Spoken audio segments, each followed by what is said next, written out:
Study IQ IAS, आपका selection हमारा mission. तो मिडिल ईस्ट में जो वॉर क्राइसिस हैं वो सिर्फ और सिर्फ मिडिल ईस्ट के क्राइसिस नहीं रहे हैं,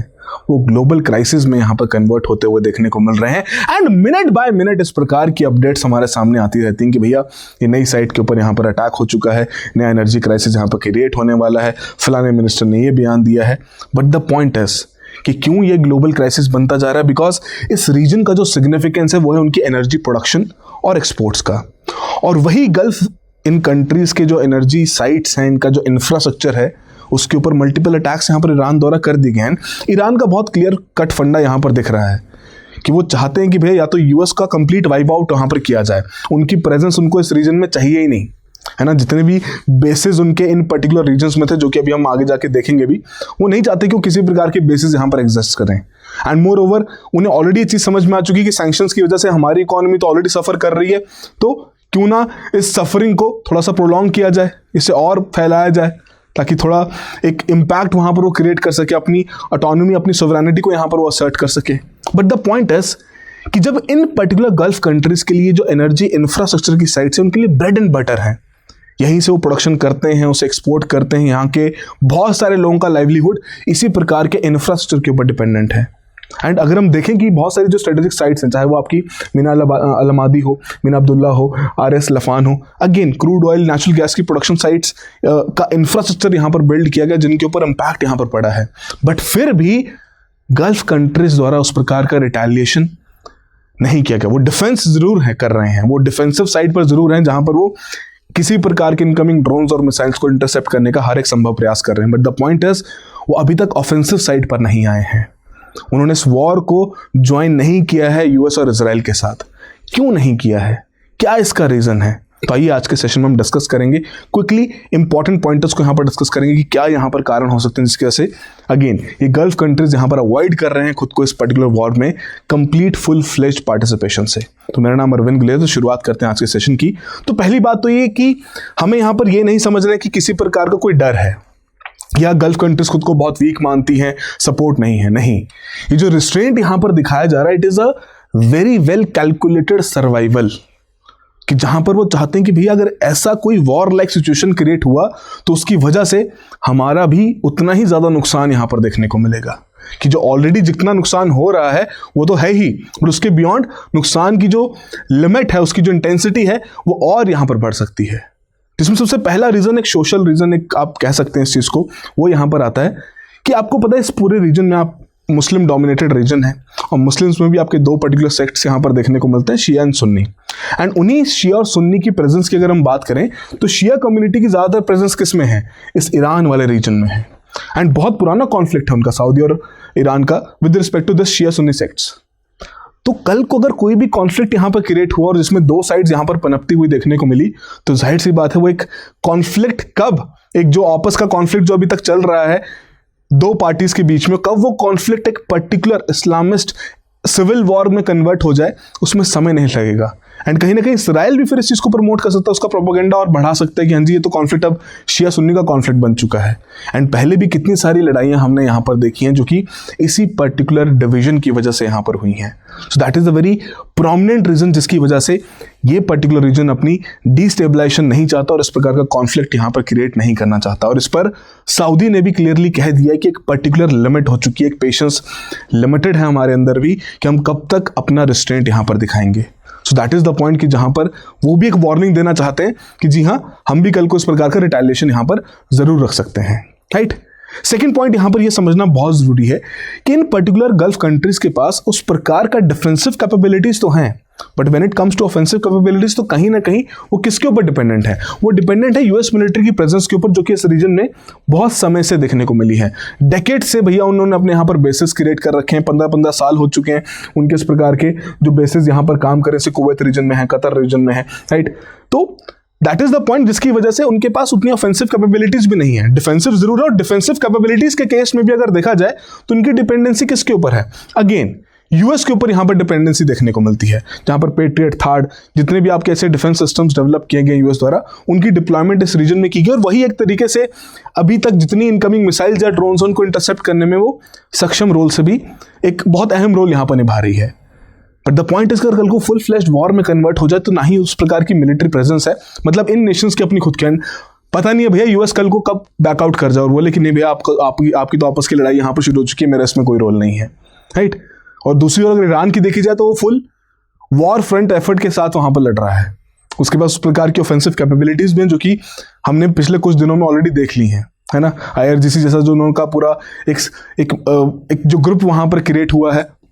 इतने सालों पहले से, उनके पास भी उस प्रकार की कैपेबिलिटीज है जहां पर वो बढ़ चढ़ के अपने वॉर को यहां लड़ सकते हैं। So that is the second important point when it comes to the military presence and the significance कि किस प्रकार का इम्बैलेंस यहां पर इन दोनों रीजन्स के बीच में देखने को मिलता है कि डिफेंसिव कैपेबिलिटीज तो हैं, है ना, शील्ड तो है, बट स्वॉर्ड की कमी है, जिसकी वजह से गल्फ नेशंस अगेन उस प्रकार का रिटेलिएशन यहां पर अवॉइड करना चाहेंगे और कहीं ना कहीं जो डिपेंडेंसी यूएस मिलिट्री के ऊपर वही यहां पर देखने को मिलती है। Apart from that the Hormuz effect या इस पूरे रीजन की जो एक स्ट्रेटेजिक इंपॉर्टेंस है जो हमने पहले भी कहा in terms of energy production and exports, कि हॉर्मुस के क्राइसिस की वजह से ऑलरेडी वो कंसर्न देखने को मिल चुके हैं कि जहां पर मेजर सप्लाई चेन का डिस्ट्रप्शन आ चुका है, एनर्जी के जो प्राइसेस हैं ईयर ऑन ईयर बेसिस पर बढ़ते हुए देखने को मिल रहे हैं, ऑयल के प्राइसेस बढ़ रहे हैं, नेचुरल गैस के प्राइसेस बढ़ रहे हैं एंड ग्लोबली एक एनर्जी शॉक यहां पर आ चुका है, जिसकी वजह से ग्लोबल इन्फ्लेशनरी प्रेशर्स भी यहां पर बिल्ड होने शुरू हो चुके हैं। रशिया यूक्रेन का वॉर 2 देशों के बीच में था, उसकी वजह से एक मेजर इंपैक्ट पड़ा था कि भैया दुनिया भर के सेंट्रल बैंक्स को अपने इंटरेस्ट रेट्स वहां पर बढ़ाने पड़े थे उस प्रकार की इन्फ्लेशन को कंट्रोल करने के लिए। अब दोबारा एक नया इवेंट हम यहां पर नहीं चाहते कि जहां दोबारा से इस प्रकार के इन्फ्लेशनरी या फिर रिसेशनरी इंपैक्ट्स यहां पर क्रिएट हो, एंड यूएस पर्टिकुलरली अगर देखा जाए तो बिल्कुल भी नहीं चाहेगा, क्योंकि सप्लाई चेन का डिस्ट्रप्शन होता है। हालांकि US one of the largest producers भी यहां पर है क्रूड ऑयल का, but in the same sense वो लार्जेस्ट कंज्यूमर भी यहां पर है। और ऑलरेडी यूएस में इन्फ्लेशनरी प्रेशर्स की वजह से ही ट्रम्प भाई साहब ने अपनी जीत वहां पर सुनिश्चित करी थी, बोलते हुए कि भैया मैं इन्फ्लेशन को यहां पर कंट्रोल कर लूंगा। बट पिछले कुछ महीनों से अगर देखा जाए तो जिनका स्ट्रांग होल्ड था इस पॉइंट के बेसिस पर कि मैं कॉस्ट ऑफ लिविंग को कम ले आऊंगा, एम्प्लॉयमेंट लेवल्स को यहां पर बढ़ाऊंगा, वो जो एक स्ट्रांग होल्ड था वो यहां पर वो खोते जा रहे हैं। एंड अगेन जो प्रोमिसेस यहां पर उन्होंने किए थे यूएस के सिटीजन्स को, वहां के वोटर्स को, अगेन उन प्रोमिसेस को पूरे अच्छे तरीके से नहीं निभा पाए हैं, जिसकी वजह से फ्रस्ट्रेशन यहां पर देखने को मिली एंड बहुत सारे जो लोकल इलेक्शंस हैं वहां पर उनकी पार्टी वो हार देख रही है। So that is the point कि जहां पर यूएस भी चाहेगा कि भैया जितना हो गया है उतना ठीक है, एनर्जी इंफ्रास्ट्रक्चर के ऊपर अगर इम्पैक्ट पड़ा तो उसका इम्पैक्ट दुनिया भर में रहेगा और उसका इम्पैक्ट यूएस में भी देखने को मिलेगा, जो कि ऑलरेडी इस प्रकार के इन्फ्लेशनरी कंसर्न को रिजॉल्व करने का हर एक संभव प्रयास कर रहा है, जॉब्स क्रिएट करने का प्रयास कर रहा है, बट उतना क्रिएट नहीं हो पा रहा। इनका आपस में भी तो कॉन्फ्लिक्ट चल रहा है एडमिनिस्ट्रेशन और यूएस फेडरल रिजर्व का, वो भी तो एक सामने लाइमलाइट की कहानी, जहां पर फेडरल रिजर्व कह रहा है कि नहीं भैया इन्फ्लेशनरी प्रेशर्स हैं, हम इंटरेस्ट रेट कम नहीं कर सकते, वहीं सरकार कहती है कि नहीं भैया कम करो, right. So that is the another point जहां पर ये नहीं चाहेंगे इस प्रकार का कोई कंसर्न क्रिएट हो। बट अपार्ट फ्रॉम दैट एक और बहुत इंपॉर्टेंट रीजन है जिसको भी हम डिस्कस करेंगे, बट बिफोर दैट एक सिंपल सा सवाल कि इनमें से कौन सा आपका देश है जो कि लार्जेस्ट प्रोड्यूसर है नेचुरल गैस का इन द वर्ल्ड? कौन सा देश? सिंपल सा आपको सवाल पूछा गया है, 4 ऑप्शंस यहां पर दिए गए, प्रोड्यूसर की बात कीजिए, थोड़ा सोच समझ कर यहां पर अपना आंसर दीजिएगा। तो जो भी आपका आंसर है चैट बॉक्स और कमेंट बॉक्स में जरूर मेंशन कीजिए। एंड अगर आप सिविल सर्विसेज की तैयारी कर रहे हैं, इकोनॉमी सब्जेक्ट में अगर आपके कोई चैलेंजेस हैं, कोई कंसर्न्स आप फेस कर रहे हैं, तो इसमें कॉन्टैक्ट नंबर आप मुझे अप्रोच कर सकते हैं। I will be more than happy to assist you and we have been building a community जहां पर आप इसे ज्वाइन कर सकते हैं by just scanning this QR code, जहां पर आपकी करंट अपडेट्स, मॉक क्वेश्चंस, ये सभी चीजें हम यहाँ पर डिस्कस करते रहते हैं। एंड 2027 के अटेम्प्ट को मद्देनजर रखते हुए नया बैच यहाँ पर अनाउंस कर दिया गया, जिसकी शुरुआत 26 मार्च से यहाँ पर होने वाली है। Now to talk about this P2I batch. P2I का मतलब क्या है? प्रीलिम से लेकर इंटरव्यू तक की जो पूरी प्रिपरेशन है वो हम यहाँ पर कवर करते हैं कि जो भी रिक्वायरमेंट्स है एक एस्पिरेंट की, चाहे वो नोट्स की हो, कंटेंट की हो, मेंटरशिप की हो, मॉक क्वेश्चंस की हो, डेली आंसर राइटिंग की हो, सारी रिक्वायरमेंट्स यहाँ पर कवर की जाती हैं। एंड ऑब्जेक्टिव यही है कि प्रीलिम से लेकर इंटरव्यू तक का पूरा सफ़र जो उसको यहाँ पर जितना ईजी हो सके वो यहाँ पर बनाना है। एंड इस साल 2025 के टॉपर्स में भी have seen a very good number of people जिन्होंने P2I बैचेस में यहाँ पर पढ़ाई करी थी। एंड फर्दर P2I में ही हमारा जब प्रीलिम्स क्लियर हो जाता था उसका जाता है मेंस रेजिडेंशियल प्रोग्राम, जिसमें आपका फ्री ऑफ कॉस्ट तैयारी करवाई जाती है। आप दिल्ली आइए, आपका रहना खाना सब फ्री है, आप बस तैयारी कीजिए। और उसी आइडिया के बेसिस पर इस पूरे कोर्स को यहाँ पर डिज़ाइन किया गया, जिसकी नई क्लासेस शुरू होने वाली है। डेफिनेटली जाके चेकआउट करें इसे। इंग्लिश, हिंदी, इंग्लिश तीनों मोड्स में यहाँ पर अवेलेबल हैं। एंड अगेन कोई कंसर्न्स अगर आपके रहेंगे तो आप मुझे अप्रोच कर सकते हैं with respect to batch. And ARG live आप यूज कर सकते हैं, मैक्सिमम डिस्काउंट्स भी यहाँ पर पा सकते हैं। तो डेफिनेटली चेकआउट करें, एनरोल करें एंड अपनी प्रिपरेशन को और बेहतर यहाँ पर बनाएं। Right now the fourth and the very very important point ये जो पर्टिकुलर रीजन है, इस रीजन में जो पिछले 10 से 15 सालों की ग्रोथ और डेवलपमेंट की हम बात करते हैं, that growth and development has been through the idea कि भैया ये एक बहुत ही सेफ जोन है इन्वेस्टमेंट्स के लिए। कि इस रीजन ने जिस प्रकार की इन्वेस्टमेंट पिछले कुछ सालों में यहां पर रिसीव करी, एफडीआई प्रोजेक्ट्स की अगर मात्रा की बात करें, कहां भैया 2018 में 681 प्रोजेक्ट्स, कहां 2023 तक वो 3 गुना पहुंच चुका है यहां। बिकॉज उस प्रकार का एक इन्वेस्टमेंट हब के तरीके से इमर्ज हुआ है कि जहां पर सिर्फ और सिर्फ अब ये पर्टिकुलर देश अपने एनर्जी इंफ्रास्ट्रक्चर या उस प्रकार के रिसोर्सेज के ऊपर डिपेंडेंट नहीं है, वो उसके बियॉन्ड यहां पर जाना चाहते हैं, वो कॉम्प्लेक्स इंजीनियरिंग वाली टेक्निक्स को यहां पर इंप्लीमेंट करना चाहते हैं, वो एआई को यहां पर लाना चाहते हैं, डेटा सेंटर्स का क्रिएशन यहां पर करना चाहते हैं, इन्वेस्टमेंट हब्स के तरीके से खुद को इवॉल्व करना चाहते हैं। एंड उसी केस में अगर आप इकोनॉमिक डाइवर्सिफिकेशन इंडेक्स भी देखोगे तो सभी देशों ने यहां पर कोशिश की है अपनी डाइवर्सिफिकेशन करने की, कि सिर्फ और सिर्फ नेचुरल रिसोर्सेज के जो एनर्जी रिसोर्सेज हैं उनके ऊपर डिपेंडेंसी ना रखते हुए अपने आप को किसी और तरफ यहां पर पिवट किया जा सके, ताकि एक डाइवर्सिफिकेशन देखते हुए बाहर का इन्वेस्टर उनके पोटेंशियल को अंडरस्टैंड करे और उस पोटेंशियल को देखते हुए वहां पर अपनी इन्वेस्टमेंट करे। एक सेफ जोन बना है ना, इतना बिलियंस ऑफ डॉलर्स का इन्वेस्टमेंट भैया यूएई, सऊदी जैसे रीजन्स में यहां पर हुआ है, तो उसका एक रीजन है। बट अब यही अगर पर्टिकुलर रीजन एक फुल फ्रंटल वॉर में एंगेज हो जाएगा, now think about the investments. अब हालांकि इंडिया के लिए एक सिल्वर लाइनिंग यहां पर बन सकती है, इंडिया उस प्रकार का एक एटमॉस्फेयर, इस प्रकार का एक जोन यहां पर क्रिएट कर सकता है ताकि जितनी भी बड़ी बड़ी कंपनी जिन्होंने यहां पर इन्वेस्टमेंट कर रखा था वो अपनी इन्वेस्टमेंट्स को यहां पर रिडायरेक्ट करें। And to talk about the companies, you name any of the top 5 और 10 कंपनीज, सभी का आपको इस रीजन में इन्वेस्टमेंट देखने को मिलेगा, चाहे वो एनवीडिया हो, गूगल हो, मेटा हो, राइट, Amazon हो, नेटफ्लिक्स, या जितनी भी आपकी कंपनीज है सभी का इन्वेस्टमेंट यहां पर है। So that is the point कि they wanted to make sure कि ये जो पर्टिकुलर जोन हमने क्रिएट किया है इन्वेस्टमेंट हब का, उस पर्टिकुलर जोन में, उस पर्टिकुलर बबल में क्रैक्स ना आ जाए। और अगर उन्होंने फुल फ्रंटल वॉर में एंगेजमेंट दिखा दी तो जाहिर सी बात है भैया फिर वो नुकसान दो तरफा होगा। और जहां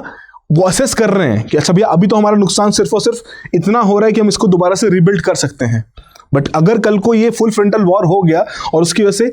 इंपैक्ट्स यहां पर बढ़ते गए, उसका जो ड्यूरेशन है वॉर का वो यहां पर बढ़ता गया, तो कंसर्न्स यहां पर बढ़ते जाएंगे और इस रीजन का जो प्रोमिनेंस है, इसका जो सिग्निफिकेंस है, उस सिग्निफिकेंस को वहां पर लूज आउट कर जाएगा, right. Apart from that, a very very important point कि इसी पर्टिकुलर वॉर लाइक सिचुएशन की वजह से, कि क्यों इसे यहाँ पर गल्फ कंट्रीज अवॉइड कर रही हैं, क्यों इसको अगले स्टेप तक नहीं लेके जा रही हैं, कुछ क्यों इसमें एंगेज नहीं कर रही, बिकॉज वो नहीं चाहते कि कल को यहाँ पर फिर से किसी प्रकार के रेफ्यूजी क्राइसिस हों, जो कि देखने को मिल ही रहे हैं। अभी तो ऑलरेडी ईरान की तरफ से जो आउटवर्ड मूवमेंट ऑफ पीपल यहाँ पर हो रही है, डिफरेंट नेशंस में जाने की कोशिश कर रहे हैं ताकि वो खुद को इस पर्टिकुलर वॉर से बचा सकें। अगर वही कंसर्न यहाँ पर बढ़ गया और मल्टीपल नेशंस इन्वॉल्व हो गए इसी रीजन के, तो think about the refugee crisis जो कि इन नेशंस में देखने को यहाँ पर मिल सकता है। So that is the point कि एक थ्रेट है ऑफ द ब्रोकन ईरान, कि ईरान के टूटने की वजह से और अगर यहाँ पर इंपैक्ट हुआ तो रेफ्यूजीज को यहाँ पर हैंडल करना बहुत मुश्किल हो जाएगा, जो कि पहले भी ऑलरेडी एक प्रेसिडेंट यहाँ पर रह चुका है इराक के केस में, सीरिया क्राइसिस केस में, लीबिया के केस में, कि जहाँ पर आपकी ट्रैफिकिंग फिर बढ़ जाती है, रेफ्यूजीज की मूवमेंट यहाँ पर बढ़ जाती है, मिलिशियस की प्रेजेंस यहाँ पर बढ़ जाती है। एंड मोर ओवर जितने भी आपकी अथॉरिटेरियन रिजीम्स यहाँ पर काम कर रही हैं इतने समय से, उनका एक स्ट्रॉन्ग होल्ड है अपने अपने देश में, उन पर्टिकुलर रिजीम्स के ऊपर भी एक डायरेक्ट इंपैक्ट यहाँ पर पड़ेगा, वो भी अपना स्ट्रॉन्ग होल्ड यहाँ पर खो देंगी, है ना। मिलिशियस की यहाँ पर डेवलपमेंट फिर यहाँ हो सकती है। So that is the point कि इन पर्टिकुलर क्राइसिस को, ह्यूमन क्राइसिस को भी अवॉइड करने के लिए कहीं ना कहीं गल्फ नेशंस अपना हाथ यहाँ पर रोके बैठे हैं कि हमें उस प्रकार के फुल फ्रंटल वॉर में अपना एंगेजमेंट नहीं दिखाना है। So that is the point जिसकी वजह से एक रिस्ट्रेंट यहाँ पर वो दिखा बैठे हैं कि वो गल्फ की स्टेबिलिटी को मेंटेन करना चाहते हैं, चाहे वो डोमेस्टिक या सोशल हो, इकोनॉमिक या फिर मार्केट स्टेबिलिटी हो, या फिर डिप्लोमेटिक स्टेबिलिटी हो। एंड मोर ओवर अगर देखा जाए तो अभी तक डिप्लोमेटिक चैनल्स को ही यहाँ पर यूज कर रहे हैं। And to talk about the military presence also, ना कि अगर हम कहें कि भैया उनके पास मिलिट्री प्रेजेंस नहीं है, बट कहीं ना कहीं अगर यूएस भी उस तरीके का एंगेजमेंट यहाँ पर दिखाता है, उस प्रकार की अपनी मिलिट्री डिप्लॉयमेंट यहाँ करता है, तो अगेन उनका जो ऑब्जेक्टिव है, उनका जो पूरा ब्रेड एंड बटर का सिस्टम है, वो यहाँ रिजॉल्व नहीं होगा, राइट। बट क्या ये पर्टिकुलर रिस्ट्रेंट हमेशा हमेशा के लिए रहेगा? क्या कोई लिमिट है रिस्ट्रेंट की, है ना? कब तक ये जो मैथमेटिकल कैलकुलस है ये यहाँ पर इन्हें हेल्प करेगा उस प्रकार का रिस्ट्रेंट दिखाने का? कब ये चेंज हो सकता है? कब ये सिचुएशन और एग्रेवेट यहाँ पर हो सकती है? अगर इसी प्रकार का जो क्राइसिस वाला पॉइंट है, अब वो ऑयल के बजाय ऐसे जो डीसैलिनेशन प्लांट्स हैं उनके ऊपर अटैक होना शुरू हो जाए, भैया पानी यहाँ पर बंद हो जाएगा, एंड पानी से तो भैया जीवन चलता है, तो वहाँ के लोगों के लिए तो फिर क्राइसिस वाली सिचुएशन क्रिएट हो ही जाएगी। या फिर किसी प्रकार की जो आपकी रूलिंग फैमिलीज यहाँ पर हैं डिफरेंट रीजन्स में, उनकी फैमिलीज के ऊपर कोई डायरेक्ट असैसिनेशन का इम्पैक्ट हो जाए, उनकी जो स्ट्रेटेजिक पॉइंट्स, उनके जो रेजिडेंसेस हैं उनके ऊपर कोई अटैक हो जाए, दैट इज समथिंग जो कि कहीं ना कहीं एक कोलिशन ऑफेंसिव को यहाँ पर प्रमोट कर सकता है, राइट। एंड मोर ओवर, अगर कंप्लीट तरीके से अगर आपका स्ट्रेट ऑफ हॉर्मुज को यहाँ पर क्लोजर कर दिया गया तो definitely this countries are not going to stop. उनके लिए ब्रेड एंड बटर को आगे जाके बेचने का अगर साधन यहाँ पर खत्म हो जाएगा तो वो भी एक फुल फ्रंटल वॉर में यहाँ पर आ जाएंगे, बिकॉज फिर उनका कंप्लीट कोलैप्स है इकोनॉमी का, उनके पास और कोई तरीका नहीं बचेगा वहाँ की जनता, वहाँ की आवाम का पेट पालने के लिए। सो दैट इज द पॉइंट कि कहीं ना कहीं अभी तक अगर गल्फ रीजन रुका हुआ है, that is a very good thing. They have been showing that kind of restraint. It's a very bold measure actually कि आपके ऊपर कोई अटैक कर रहा फिर भी अपना रिस्ट्रेंट यहाँ पर दिखा रहे हो, बिकॉज अगर आपने रिटेलिएट किया तो उसका इम्पैक्ट मल्टी डायमेंशनल एंड उसका जो सिग्निफिकेंस है आपके इम्पैक्ट का वो बहुत आगे तक लेके जा सकता है। तो आई होप जल्द से जल्द पूरा क्राइसिस वाला सिचुएशन यहाँ पर अवॉइड किया जा सके, इसको रिजॉल्व किया जाए सभी पार्टीज यहाँ पर एक टेबल पे लाकर। हालांकि बहुत मुश्किल है, बट अगेन जितना हम कहेंगे इस चीज़ के बारे में, जितना शायद इस चीज़ के बारे में कहा जाएगा, बोला जाएगा, शायद उसका इम्पैक्ट भी फिर कहीं ना कहीं देखने को मिले। ऑलराइट, तो आई होप आप सभी के लिए भी कुछ ना कुछ वैल्यूडेशन यहाँ पर जरूर हुआ हो। So that will be all the very best, have a good preparation. Study IQ IAS, आपका सिलेक्शन हमारा मिशन।